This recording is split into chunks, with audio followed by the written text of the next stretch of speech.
We're pivoting. We're trying to get through all of these obstacles. And at the same time, we have a human life. We also see what people are going through. We made a promise. How do we keep that promise? Oh, this pivoted. How do we do this? So you can't control all of the obstacles, but you can control how you respond to them. And welcome to the Confident Podcast. I am Lisa Tarkington, your guide to mastering confidence and leadership. As a business and leadership coach, keynote speaker, and a visionary behind Lead, I am here to equip you with the confidence, clarity, and strategy to create game-changing results so that you can step into your power as the person you're meant to be. If you press play today, it's because you're ready for something bigger. We're going to have real and raw conversations that will help you redefine your leadership and reclaim your confidence. This isn't just another podcast, it's your journey that we're on together. So buckle up and let's dive into this transformation. Your next level awaits. Hi, everybody. Welcome back for another episode of the Confident Podcast. I am your host, Lisa Tarkington, and I'm back, guys. I am back. I am a keynote speaker. I'm a business and leadership coach. I'm a nonprofit founder, and I just want to help people navigate through transitions, have confidence in themselves, and honestly become the next best version of themselves. I've really started to incorporate into my life that I'm an adventurist at heart, and I'm a guide by design. I love adventure. You're going to learn about that as we go on this podcast, but also I just want to guide you. I just want to be there for you. I want us to continue to grow together. And today is a big one because it's my second episode in a brand new season for us. So if you listened to the last one, you know that I'm a new mom. I'm navigating this whole new lifestyle that I've been blessed to have. And with that comes so much responsibilities, changes, roles, tears, laughter, you name the emotion. I've had that in the last couple of months. I'll say that.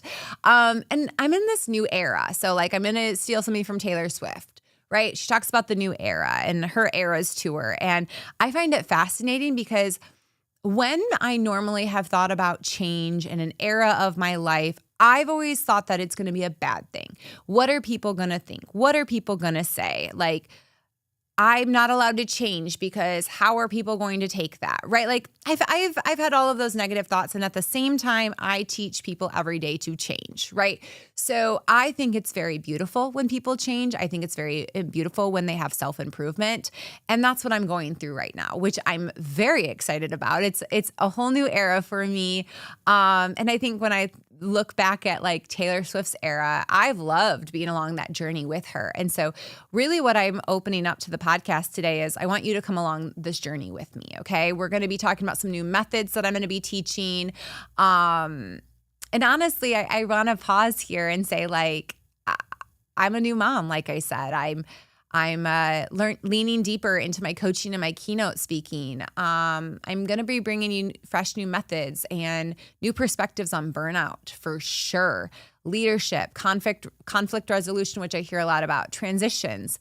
And of course, the Confident Podcast is all about confidence. So I want to bring that to the table too. So I took a pause, as you all know, to spend some time with my son. And I knew when I came back, I would have a lot of new, fresh perspectives. I didn't expect to have so many. So if I get emotional on this podcast, it's because there have been a lot of emotions, of where I'm going, what I want to teach people, where I want to spend my time. And I wear a lot of hats. Okay. I'm a mom, I'm a daughter, I'm a sister, I'm a friend, I'm a confidence coach, a keynote speaker, a nonprofit founder, a podcast host, and I love every single one of these things. And I want to be a person that's not just one thing. I'm very proud of all the hats that I have, but I think sometimes I've put on a mask to fit in because that's been expected of me, okay? It's been expected of me, and I bet many of you guys can relate where you've had those moments where you've toned down your laugh, because I have a loud laugh, my expertise, my personality, and sometimes I felt a little small. Many of you may be able to relate to that. But I think the thing is like, I don't want to hide that anymore, right? I'm so proud of who I am as a person, what I bring to the table. I'm honored to have impacted so many lives, and I'm excited to see where this is going to go next. But I think people forget like the girl behind the scenes, or I think we just forget this in general when it comes to social media. So I'm gonna caveat here. Don't forget about the human behind the screen. Don't forget about the human when you're talking about them or wondering what they're doing or why they're saying what they're saying. Just don't forget the human. We're all human. And I would say this, like I have definitely had my moments where I forget people are human. And I think it's such a beautiful thing as we share this method that I'm going to be talking about today is like, how do we bring the humanizing side out in things? How do we be more authentic to who we are?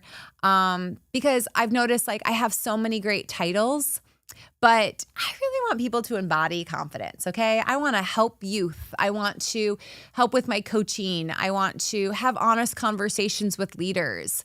And I want to live what I teach and also enjoy being a new mom. You know, the work is pretty simple on what I'm doing is that I want to help people have clarity, find direction in the world. And it might not look traditional, okay? It might look new and innovative, but I promise you I'm intentional on everything that I'm doing. And I'm excited to keep bringing that to all of you guys because I do believe as we're going through these methods that I'm going to be teaching and the new era of this podcast, like, my theme is going to be you. I'm going to bring me. I've missed all of you. I appreciate everybody that has reached out over these last couple of weeks to say like, I'm so glad you're back because I'm glad to be back too. And I just want to enjoy this ride, right? Like we all hear the voices. We all are trying to figure out who we are as people. But our hearts know, right? And so as we go through this new era of the podcast, I want you guys to remind yourselves, like, it's okay to be you. It's okay to be human. It's okay to make mistakes. It's okay to own those things. And it's okay to change. I'm honored that I get to be a mom now, and that's changed me in so many ways, and so has all of my other career aspirations. And the theme of adventurous at heart, guide by design, has really been fun for me. I'm an adventurist. I've always wanted to guide people and help them, and I'm excited to bring that kind of style into our podcast. So, okay, enough about that. Let's like really dive into why we're here today, okay? So I'm rolling out a new method that I have been teaching for a while now in person, but we've never really talked about it too much on the podcast. We've talked about it in different layers, but I kind of want to bring it all together. So here are some problems that I hear from people and see in my work. So sometimes we're operating without clarity of our strengths. We're leading with untapped potential. We feel disengaged. We're missing out on opportunities. Maybe we're wasting time on low value tasks. We're being inefficient. We're staying busy instead of being focused on the strategy, missing out on high impact work. Maybe sometimes too, people think that they're bringing high value, but it's really not aligning to where the business is going. Been there, teach that a lot. Maybe we're allowing consistent distractions and interruptions to pull us away from what truly matters. I always say to people, like, we only have so much energy in the day. And even Taylor Swift said this too, which I thought was awesome, is like, where do you want to spend your energy, right? I see some problems where people feel like they have weak boundaries. That's causing them to have burnout. We have resentment. We have lost control over priorities. Maybe we're struggling to be consistent. We're having projects that are losing momentum and accountability fades. And maybe there's even inconsistencies. There's inconsistencies amongst the team. We're trying to get back on track. We're trying to figure out this new culture. Maybe we even have a lack of understanding of what it means to be a leader. I know for me, I've changed a lot over the years as a leader, and I'm still evolving. And I think that that's the beautiful thing is that no one has it all figured out, but we all want to figure out, like, how do we make the world a better place? And so many times I think about, like, at the end of the day, people just want to make the world better and make their lives better. So how do we do that? And I'm really big on sometimes when I think back to my journey of burnout, and I was just talking about this the other day with some people, is that burnout sometimes comes from doing too much of the wrong things. Okay. So sometimes we're like focused on the wrong things, which are draining us. They're uninspiring to us. And one of the things that I love to talk about, and I have a whole podcast about this, is the zone of genius, which is like the sweet spot of where you operate your best, what comes natural for you, and where you actually create the most impact. So this podcast is going to be full blown into my zone method, which I'm very excited to share with you guys, because I used to think that if I just worked harder, I would get there. Now, there is a caveat to that, because I do believe that my hard work has gotten to me where I am. But like, I also believe that sometimes I focus on the wrong things and I've spent more energy there than needed when I could have been having a more simple focus along the way. And as I've done this, as I've focused on the wrong things, it's caused my health, it's caused me my joy, it's caused me a lot of even like some relationships as well. And so when we're going through this, I want to be honest with all of you, like what you're learning and what I'm sharing is because I want the best for all of you, okay? I want you to embody these tools to really help you. So I'm going to be introducing you guys my zone method, okay? It's a framework that I developed over years of coaching, speaking, working with leaders across so many industries. And I believe that it's a game changer. I really do. But the biggest reason why it works, and the only reason it works, is if we are willing to put the work in. So what I say to all of the clients that I work with is like, I can give advice, I can consult you, I can coach you, I can ask you all of the questions, but we can't improve what we refuse to see. Okay. And trust me, I've had a lot of people not enjoy my method because they didn't want to look in the mirror and they didn't want to be honest with themselves. And honestly, like when you're honest with yourselves, I will tell you, it is an emotional roller coaster because you realize what you need to work on. You see different perspectives and you see all of these things, but it really helps you to stay aligned to where you want to go. It helps you see where maybe your energy is not supposed to be at. And so I'm going to walk through these 4 different areas of the zone. I'm going to give you the framework, and then I'm also going to hopefully share some personal stories along the way and just kind of be real with you guys. So this didn't come out of a theory. It actually came out of because I thought it was necessary. I think it was necessary for burnout. I think it was necessary for myself. And I also want you to take this method and make it your own. That's the coolest part out of everything, right? And I think it's too because many times in my life, I've been busy. Lisa's busy. And I've thought, how do I put a method and framework in my life so that people know that I am available, I'm there for them, but also I'm being very intentional about my time. And so when I wasn't in the zone method, my energy crashed, my creativity disappeared. Instead of feeling proud of what I've gotten done, I just felt frustrated at the end of the day, like I wasn't getting enough done. And so once I started to align to this method, everything started to feel different. I mean, there's still many challenges, but I didn't feel like I continued to put this boulder up a hill. I felt that like what I was able to do is like be more in flow. And I'm still working on these things, right? Like the zone method is really amazing for optimizing things, but there's still a human element and a human error in everything that we do. So I'm excited today to share with all of you guys that I am launching the zone quiz. So first off, I am big on zone of genius. So finding what your zone of genius is. And so I will put a link in the bio. Please check it out. It will give you a description of what your zone of genius is and how to incorporate that more into your life. So the zone. So we're going to come back to this. Like we're really going to start to talk more about my different methods and teaching you guys kind of from like a high level. So what I'm going to do is start out with like when you are out of your zone, what does that look like? Okay. So here are some signs that will help you with that. So you're too busy. You're busy, but you're not moving forward.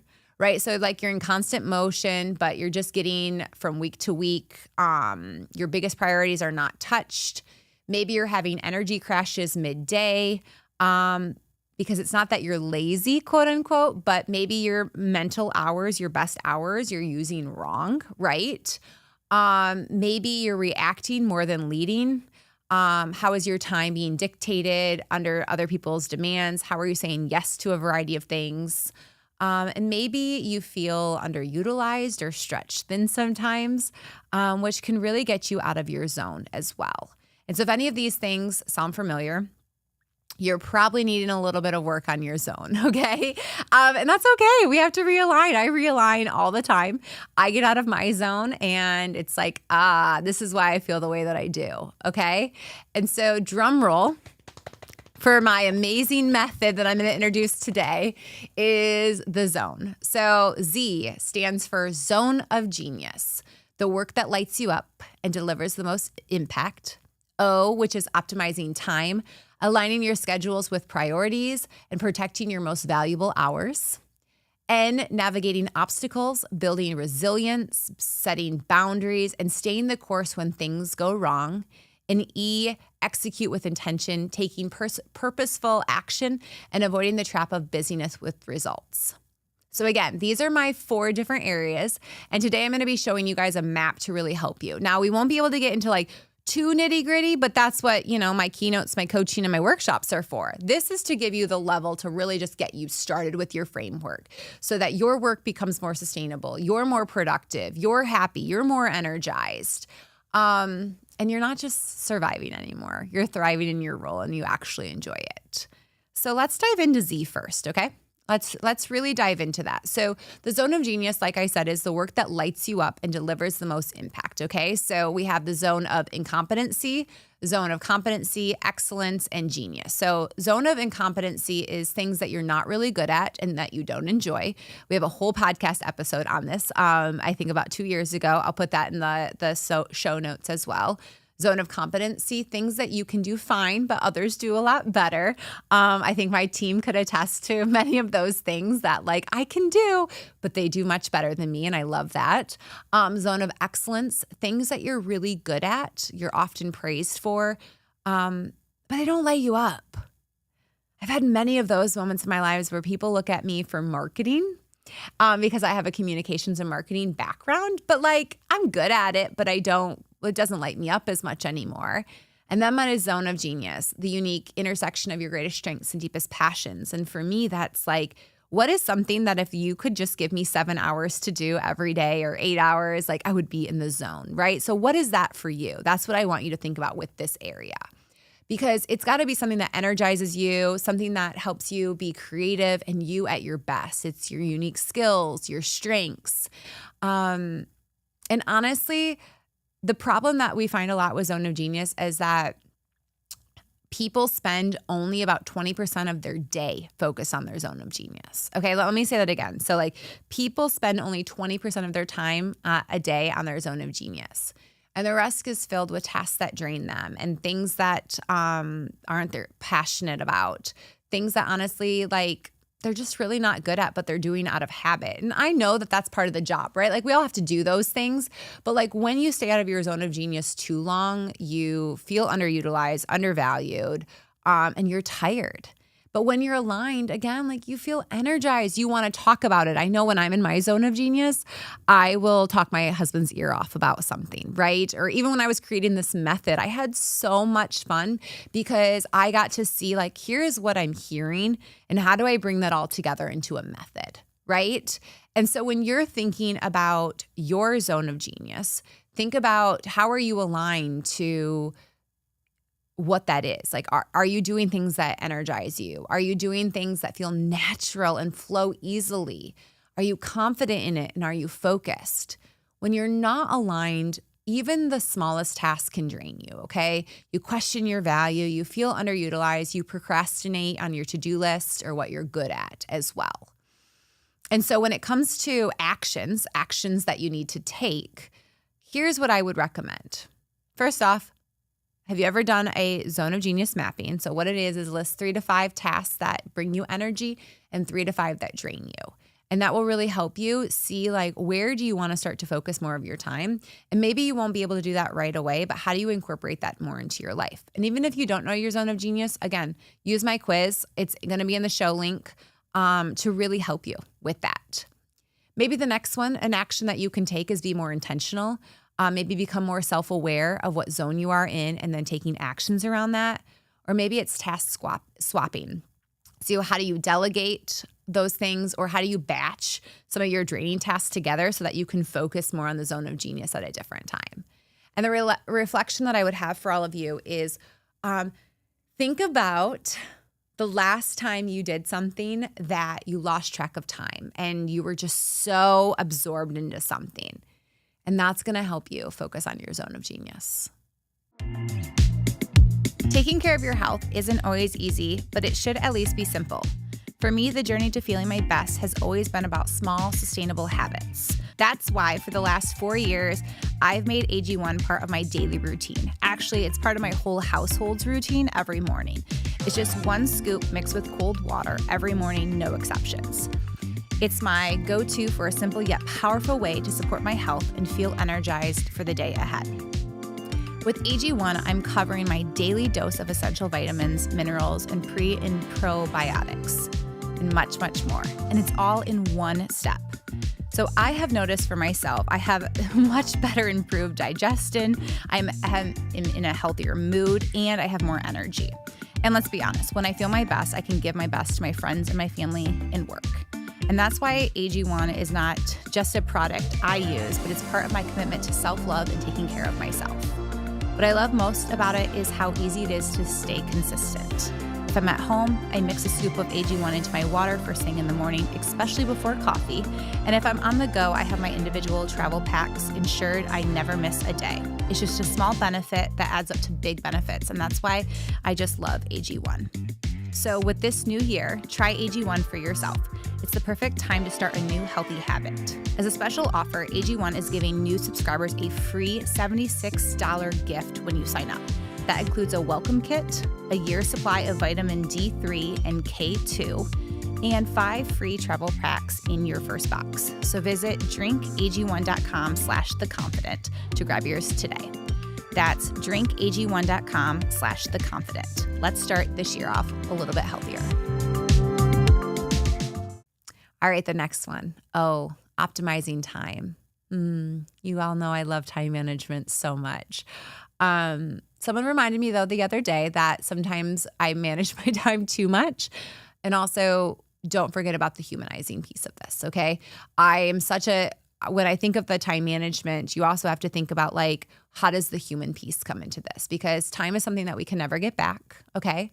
You know I love to talk about time management. And sometimes I see people filling their schedules with the wrong things, okay? Meetings that don't need to happen, emails that need to get answered right away or don't, and how sometimes we have busy work that makes us feel more proactive, but it's really not moving the needle. And I share that because I talk a lot with people about how they spend their time. And I want to make sure that they're thinking about it strategically. How do you think about it? So it's not about cramming more into your day, but it's about protecting your valuable hours. It's aligning them to what matters. You can also think about your calendar as like a compass a little bit, like how are you like pulling towards where you need to be going to move forward. And I think that I forget sometimes about the humanizing piece of the time management piece because I'm so big on like, how do we focus on these things that sometimes I've actually created more work for myself because I forgot about the human part and who do I need to bring along the journey with me. Super valid, working on that one for myself. And so that's your reminder with optimizing time is also like, okay, who do I need to bring along for the journey so that I do optimize my time more? So when you are aligned to optimizing time, you're being proactive versus reactive.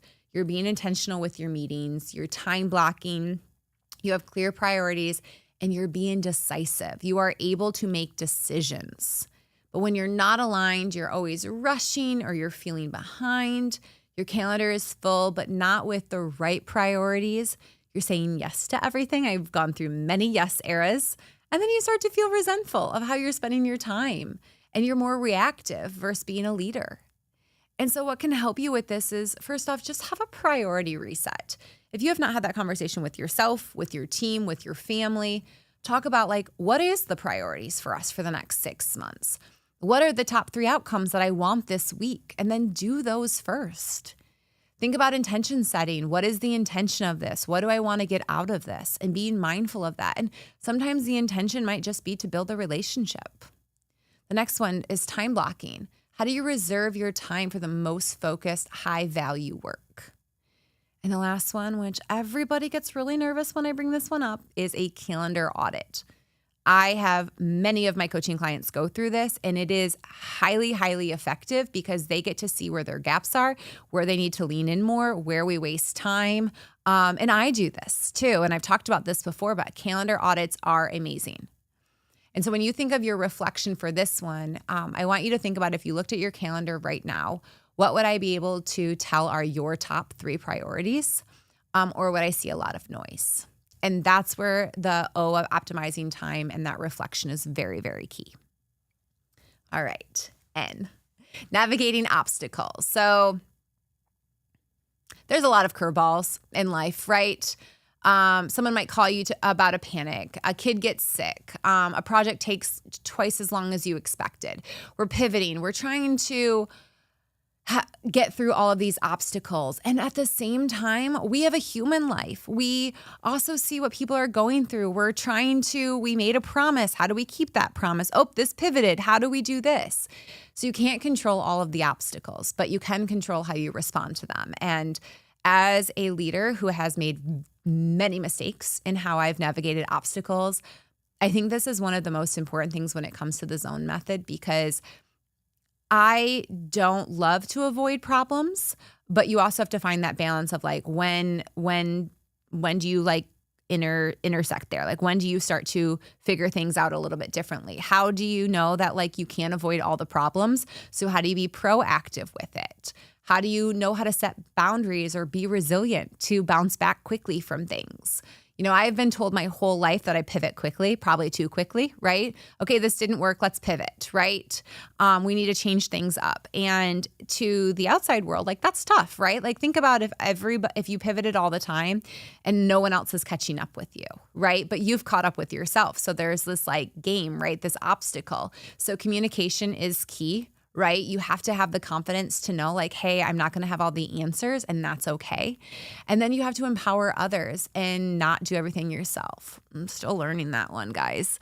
But when you're aligned, you're setting the boundaries.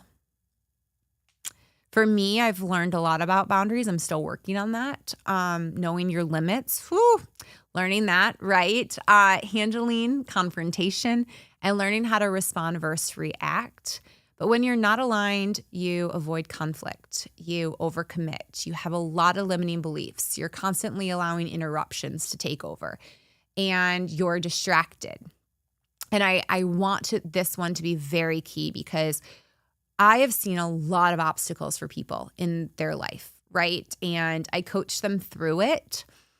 But what I've also learned is that people create more obstacles when they don't have all of the information. And I found that for myself too. And so how do we make sure that we're being part of the solution versus causing more chaos? Again, I'm learning all of these things and still to this day, like I have the tools and I'm still working on them. And I think that that's the most human, beautiful thing about growth. And so the action that you can take is, I call it the 1-3-1, which is if you have a problem, so like what's your obstacle? What are the 3 possible solutions to moving forward?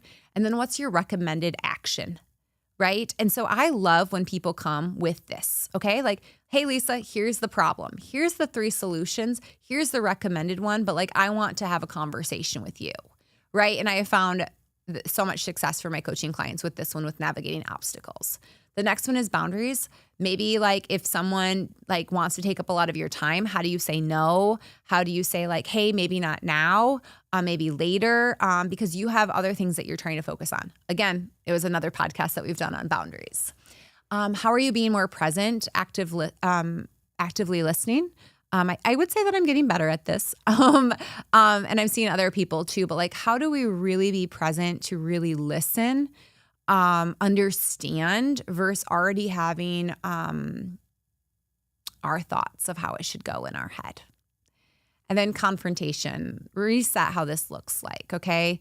It's about curious questions. It's about allowing other people to have their viewpoint. And I think leadership's the hardest thing I've ever done, in the sense that like I've had to change how I do things to help other people.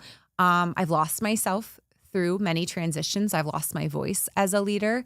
I've also gained a lot as well. but it's all because I'm trying to navigate different obstacles that I've never had before. And so once you start to understand like, hey, this might get messy, it's actually pretty beautiful because you start to understand like everybody just wants to make things better. And so my reflection for you is, what's something that derails you from your day, maybe throws you off track, and that you have to reset? What do you need to do to reset and keep going? And I've had many moments of these, and I think about my energy and where I focus my time. And last but not least, execute with intention. So this is where everything comes together. I'm really big on action, if you haven't noticed from the podcast over the years. And this is about doing the right things. It's not just about doing more things. It's about knowing how to, when are you reacting versus when you're building momentum. And asking yourself, are my daily actions connected to my bigger vision, or am I just spinning my wheels? And I laugh when I say that, because there are many days where I'm like, I spun my wheels, or this totally aligns, right? When you execute with intention, it's not about getting caught up in perfectionism. It's about how you make decisions, how you move forward, and how you create progress that compounds over time, right? How are you being intentional with your focus, with your energy? And when you're aligned to this, you become more consistent with how you show up. And I will tell you, when things get muddy for me, when I'm unsure, that's when things are not consistent. And I think that that's a really hard thing, because for me, I really love discipline. I really love consistency. But I've also realized like I'm allowed to have my muddy and unsure seasons too. And then that helps me be more consistent. So if you're going through a muddy season right now, I promise you there is a light to it. If you are out of that, you're already agreeing with me on that one. And it's also about knowing your why behind each goal. Like, why are you executing this way? What's the intention? What's the goal? How are you working on things to move progress forward? And how are you making stronger decisions to move the needle forward? Because I love the saying of decisions, it's decisions or not decisions. So every day when you choose to make a decision or not make a decision, you are making a decision. I love that so much. And then not aligned, right? Think about things when you start things, but you don't finish them. You chase results without meaning. You're a perfectionist. You're stuck in the busy work, but there's no real progress. And all of those are very, very interesting when we think about like, how do we change the way that we think to be more intentional? So how to get that is, again, getting clear on our priorities, setting intentions for our day, for what our outcomes are, and making sure that people understand those. Setting a time limit with decisions. My husband and I are making decisions constantly for our household. And so it's like, what's our time limit on this? What are the decisions that we need to make? How do we define our why? What's the why behind the goal? How do we reflect but not ruminate? Like, we made a decision and sticking with it. And that sometimes it's okay to pivot, okay? So a reflection for all of you guys here is, at the end of the week, can you clearly connect your actions to the results you want? Or do you feel like you just worked really hard, but you don't know what for? Whew, deep breath. I haven't shared this method on the podcast yet, and it felt really good to share that with you, because this is kind of where my work is, right? Like, I love my other methods that I teach, which I'll dive into eventually, but Zone is really fun for me. Zone is just like taking all of the beautiful pieces of everything everybody shared with me that their struggles are and bringing them together. So here's your reminder, your zone of genius. I want you to align to your strengths, okay? When you think about optimizing time, how do you refocus your energy? Navigating obstacles, how do you set boundaries? And how do you push forward to being proactive versus reactive? And then execute with intention. How do you clearly communicate effectively? And we'll be diving more into all of these things as we go into the podcast, but that's the Zone method. It's simple. It's important. It's key to having tools in our toolbox that we can pull out. It's all of these beautiful things. And I highly suggest taking the quiz, understanding, what is my zone of genius? What are the careers that align to that zone? And how do I focus more on that? Because working harder on the wrong things is not the answer, but working harder on the best things for you, for your joy, for your energy, and for your life is key. So, and I can't wait for all of you to find it. And I can't wait to hear how you are utilizing the zone method. I love when people reach out who have taken my workshops and shared with me, like, I'm using this, or like, this is what's changed in my life, or this was a really big aha. That's what I want to hear from all of you. So please know I'm here to guide you. I'm here to take care of you. I'm here to support you. But I would end with just remind yourself that everybody is trying to make themselves better, okay? We all have the best intentions and we just want to support one another. So see the human in people, even with this method. See the human in yourself and know that we are all working to make this world a better place. So as I always say on every podcast, continue to spread love and kindness to everybody that you meet, and have a great day. Thank you for joining me on this episode of the Confident Podcast. If today's episode resonated with you, head over to leadconfidently.org for today's show notes along with discounts to our services. Don't forget to hit the subscribe button, leave a review, and follow us on Instagram and YouTube at The Confident Podcast. Your feedback means the world to me, and it helps more people discover the show. And hey, if you're feeling inspired to dive deeper, let's connect. You can find me on Instagram at Lisa Tarkington Official. Drop me a message and let's explore how I can support your journey to confidence and leadership. Remember, you have the power to choose confidence every single day. Keep showing up, keep striving, and keep believing in your potential. I'm cheering you on, and I'll see you next time.